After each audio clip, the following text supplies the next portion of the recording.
পাঁশকুড়ার হাসপাতালে ধর্ষণকাণ্ডে অভিযুক্ত ব্যক্তি কি রাজ্যের প্রাক্তন মন্ত্রীর ছেলের সঙ্গে ঘনিষ্ঠ?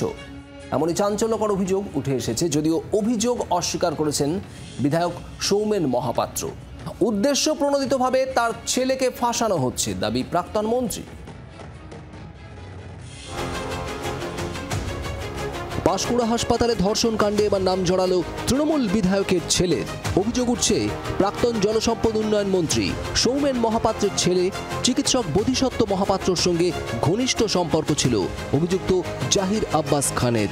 আর সেই ঘনিষ্ঠতার সুযোগ নিয়েই হাসপাতালে দাপট দেখাতো এই জাহির।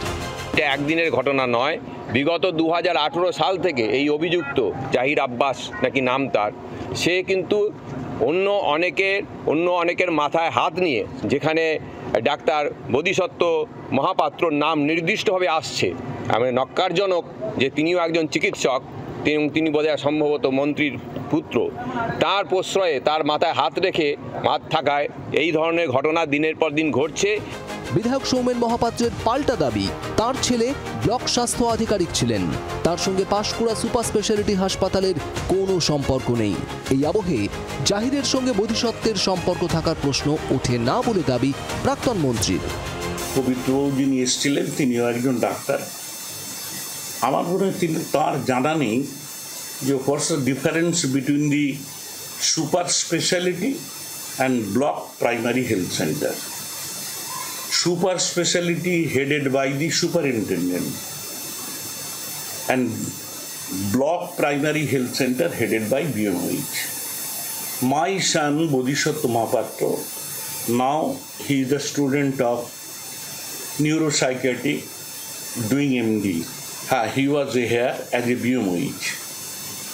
But those incidents occur over there. For that, Pavitra Babu and their party, they have come to investigate it. That is under super specialty. সরকারি হসপিটালে একটা মহিলা ডাক্তারের তার কোনো সুরক্ষা নেই। তার এক বছর ঠিক বাদে পাঁশকুড়ার মতো জায়গায় আজকে একজন মহিলা ডাক্তারের ওপর ধর্ষণ করা হচ্ছে। তো যারা আজকে রোগীদেরকে সুস্থ করে তুলছে, আজকে তারাই যদি হসপিটালের মধ্যে ধর্ষিত হয়, তাহলে মানুষ কোথায় যাবে? সাধারণ মহিলারা, মেয়েদের সুরক্ষা ব্যবস্থা কোথায় রয়েছে? গত 15 সেপ্টেম্বর ধর্ষণের অভিযোগ সামনে আসে।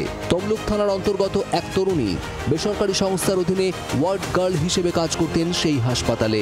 তার অভিযোগ, ওই কোম্পানির ফেসিলিটি ম্যানেজার হাসপাতালের ভিতরেই একাধিকবার তাকে ধর্ষণ করে।